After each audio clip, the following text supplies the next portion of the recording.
I am Danny Martin and we are here at Harrington Building at the University of Central Lancashire for an evening with Irvine Welsh, known and famous for his best-selling novel Trainspotting, which then became a critically acclaimed film.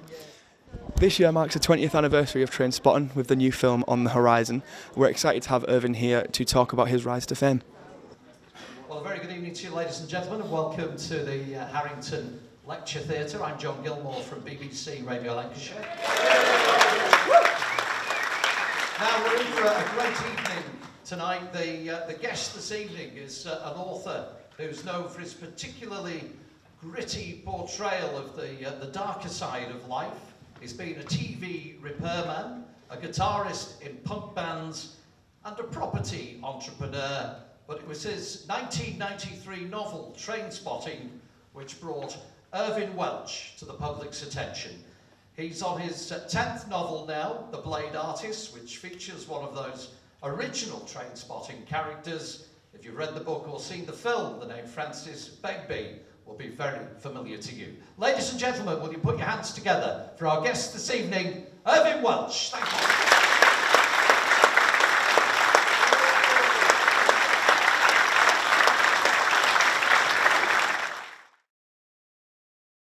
Well documented, of course, that you struggled with a heroin habit in your early 20s. I mean, how did you get into drugs? Was it by accident or?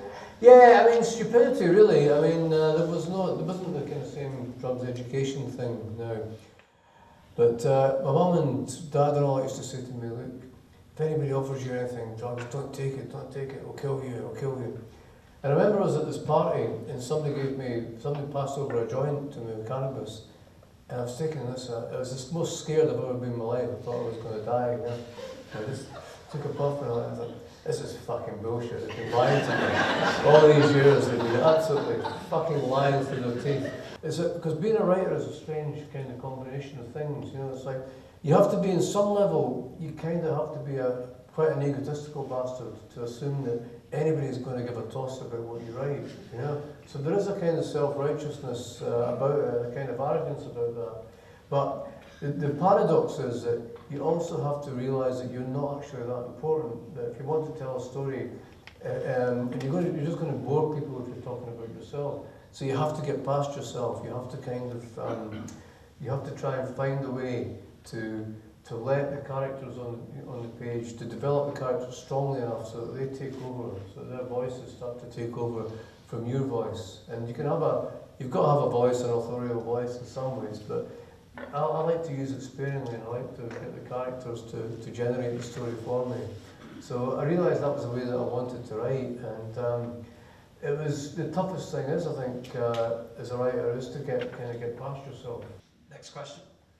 How much involvement did you have with actually writing the screenplay of Trainspotting? Do you have more or less involvement with the sequel?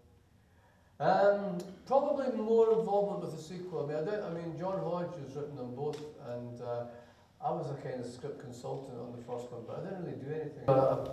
You know, I've kind of I've been more formally involved. I've got a kind of producer's credit on the film, and they've given me a shitload of cash. But we'll just, you know, we'll see how it all works out. You know, it's just it's very exciting to be back together again. It's like an old band coming back together again after 20 years.